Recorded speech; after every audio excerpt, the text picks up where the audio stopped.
Bonsoir. Bonsoir. Dans la vie, parfois, il y a des coups de cœur.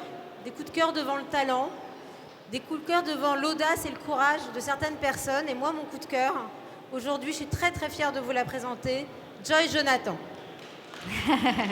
Merci Cécile. Alors, on va parler courage. Je voudrais juste dire très très rapidement, avant de rentrer dans le sujet qui aujourd'hui nous anime. Joyce, c'est une jeune artiste qui a commencé à 11 ans. Elle est allée s'inscrire dans des cours de chant sans le dire à ses parents. Elle est devenue tellement bonne qu'au bout d'un moment, la prof de chant a dit « Je crois qu'il va falloir prévenir tes parents quand même ». Et puis elle a été découverte sur Internet grâce à MySpace. Et en fait, tu as été l'une des premières artistes qui a été développée par My Major Company. C'est à l'époque Michael Goldman, le fils de Jean-Jacques, qui avait monté cette initiative avec du crowdfunding. Mais aujourd'hui, on va parler d'une expérience incroyable. Où est-ce que c'est le titre ? J'ai gagné la Star Academy chinoise. Alors, la Star Academy, alors je ne sais pas comment ça se dit, Star Academy en Chine, mais tu vas L'émission s'appelle Changfang. Changfang. C'est le plus grand télécrochet de Chine qui comptabilise 13,5 milliards de vues par saison dans toute l'Asie. Et voilà, et Joyce, en fait, est l'unique européenne et même française, évidemment, à avoir remporté la Star Academy chinoise. Je pense quand même que ça s'applaudit. Merci. Et donc, beaucoup. on va revenir sur cette aventure exceptionnelle. Alors déjà, je voudrais savoir, quelle était ton appétence déjà pour la Chine avant cette aventure ? Alors la Chine, c'est une histoire familiale, c'est un amour que m'ont transmis mes parents. Ils ont voyagé en Chine toute leur vie pour leur travail respectif. Ma mère a créé une agence de tourisme et elle a été l'une des premières à avoir le visa étranger pour voyager en Chine. Et mon père est architecte et il a fait beaucoup de construction là-bas. Donc je vais en Chine depuis que je suis petite et je pense très franchement que dans le ventre de ma mère, j'entendais parler chinois. Parce que les premières chansons que j'ai chantées en chinois, je ne comprenais rien, mais j'avais un phonétique très très bon. Donc voilà, c'est comme ça que, en tout cas, je suis allée en Chine à la base. C'était par mon histoire familiale. Et puis quand j'ai sorti mon premier album en France, j'avais 20 ans, c'était il y a 16 ans. Eh bien, j'ai voulu aussi le développer en Chine. Et donc j'ai commencé à chanter mes chansons en chinois. Et ça a beaucoup plu au public chinois. Et c'est comme ça que j'ai pu sortir chacun de mes albums en Chine à peu près au même moment qu'en France à chaque fois. Alors, sortir un album en Chine, aller faire un peu de promo, c'est déjà avoir du courage, mais bon, c'est finalement le quotidien d'une artiste. Comment est-ce que d'un seul coup, tu t'es dit, je m'inscris à ce concours et j'ai le courage, j'ai l'audace, moi française, de me dire que je vais participer à un concours qui est uniquement, normalement, réservé aux Chinois ? Alors, la Star Academy chinoise m'a contactée parce qu'en fait, le concept de la Star Academy chinoise n'est pas exactement le même qu'en France. Déjà, c'est uniquement des femmes. On était 36 femmes et normalement, c'est uniquement des Chinoises. Et là, ils ont voulu ouvrir un petit peu aux étrangères. Donc, il y avait 3 étrangères invitées. Ils voulaient inviter une Française, une Russe et une Américaine. Et donc, le concept, c'était des personnes, des femmes qui ont déjà un parcours professionnel et qui ont un lien avec la Chine. C'est pour ça qu'ils m'ont contactée, parce qu'ils voyaient que je venais depuis déjà 15 ans, que j'avais sorti mes disques, que j'avais une petite fanbase qui s'était créée en Chine. Et donc, quand ils m'ont proposé ça, je me souviens que j'étais aux Enfoirés et qu'il fallait faire une visio en chinois. Et aux Enfoirés, on dort pas du tout. Donc, je n'avais pas dormi de la nuit et toute la visio était en chinois. Et c'était évident, je devais dire oui. Je ne connaissais pas encore la façon dont j'allais m'organiser parce que j'ai une fille qui à ce moment-là avait 3 ans et demi. Je savais juste que j'allais m'organiser mais que c'était trop important pour le refuser. Et donc voilà, le courage, c'était beaucoup d'organisation, d'accepter d'être loin de ma famille, de mes repères et aussi de recréer une solidité dans un endroit qui n'était pas mon environnement. Je pense qu'on peut être très influencé par les gens qui nous entourent, par notre environnement, et c'est quelque chose qui peut créer une grande instabilité. Et finalement, quand on chante, ou quand on est en public, c'est d'arriver à se dire « Ok, je pense à ce que je dis, je retrouve confiance en moi, je retrouve l'aplomb que je peux avoir dans des situations où j'ai confiance, et c'est ça que je vais délivrer, c'est cet aplomb-là. » Et ça se travaille. Et voilà, donc en fait, je trouve que c'était une chance qu'on me propose et le courage, c'était surtout de l'organisation et de serrer les fesses, voilà. Ce qui vaut en gymnastique aussi. Ce qui peut, voilà, contribue à un fessier ferme. Moi, ce que je voudrais savoir, c'est que une fois que tu t'es dit j'y vais, il a fallu évidemment rentrer et puis d'un seul coup passer 16 semaines dans l'émission.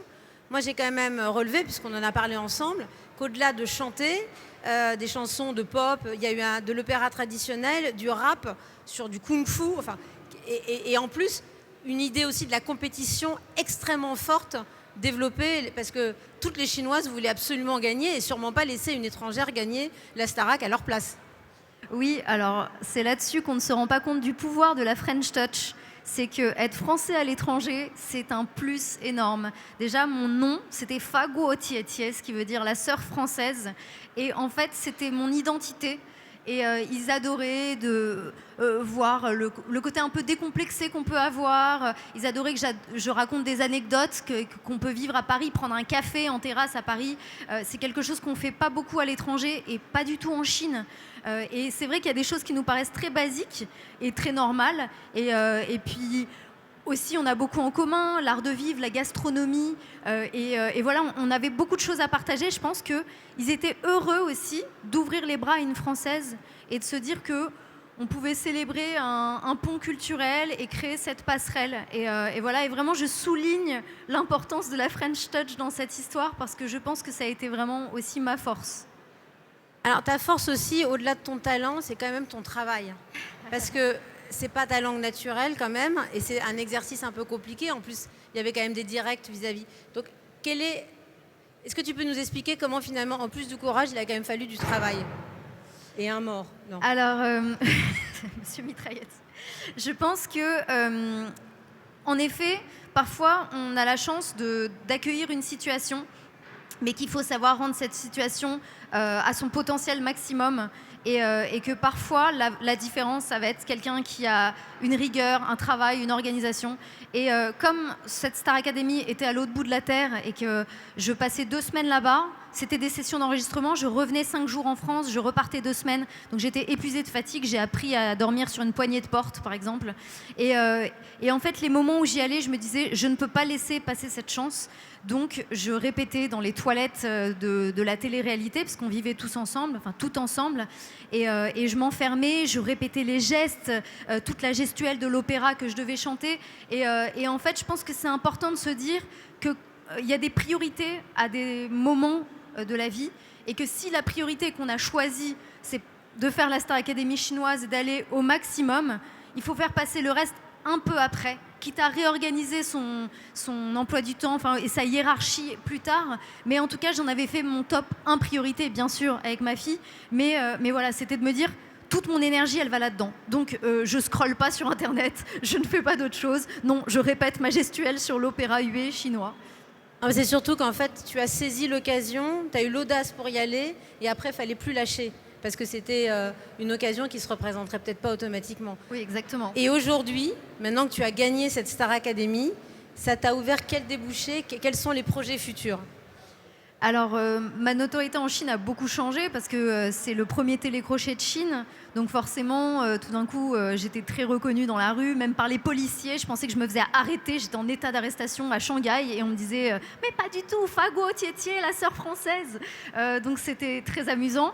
Et au-delà de ça, j'ai pu déjà collaborer avec des artistes chinoises que j'adore. J'ai chanté avec une chanteuse de pop chinoise qui s'appelle Shang Wenxie, une chanteuse d'opéra qui s'appelle Chen Lijun. C'est des duos qu'on peut retrouver d'ailleurs sur Internet. Et puis là, pour mon nouvel album et mon nouveau single qui sort ce vendredi, 28 novembre, j'ai collaboré avec une photographe chinoise qui est venue de Shanghai spécialement à Paris pour qu'on fasse le shooting. Elle s'appelle Luo Yang. C'est une artiste très très intéressante qui a une vision très féministe et très avant-gardiste pour la Chine et puis même pour la France. Et donc voilà, elle a shooté cette photo que vous pouvez retrouver déjà sur Internet du single qui s'appelle Comme d'hab et qui sort ce vendredi. Eh bien, écoute, je pense quand même que pour clôturer, déjà, on peut l'applaudir énormément quand même. C'est pas tous les jours qu'on a la chance d'avoir une de nos artistes qui exerce un soft power aussi fort à l'autre bout du monde. Donc déjà, merci Joyce. Merci, moi, en tant que patronne de la SACEM, je trouve que c'est très bien. Peut-être qu'enfin, nous aurons des droits d'auteur en Chine. Mais maintenant, car la musique, c'est quand même le mieux, c'est de l'écouter. Est-ce que tu voudrais bien nous faire le plaisir de chanter la chanson qui t'a permis de rentrer à la Star Academy? Oui, alors elle s'appelle Dan Yuan Zhen Zhangqiu. C'est un poème chinois que j'adore. Très bien. Applaudissez!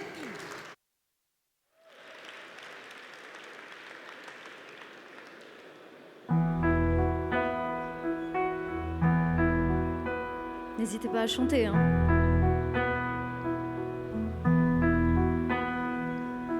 蜜月几时有？把酒问青天，不知天上光吹，今夕是何年？我欲乘风归去，唯恐琼楼玉宇，高处不胜寒，起舞弄清，何色在人天？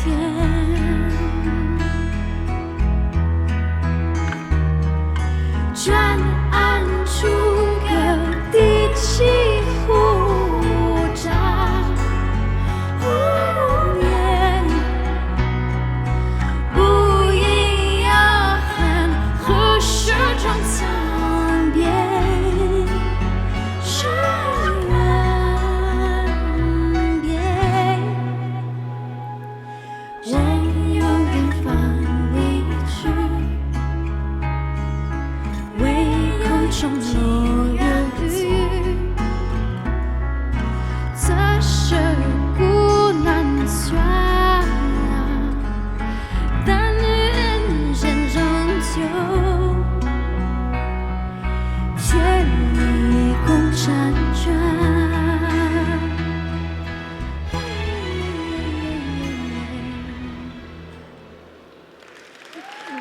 Merci beaucoup, merci.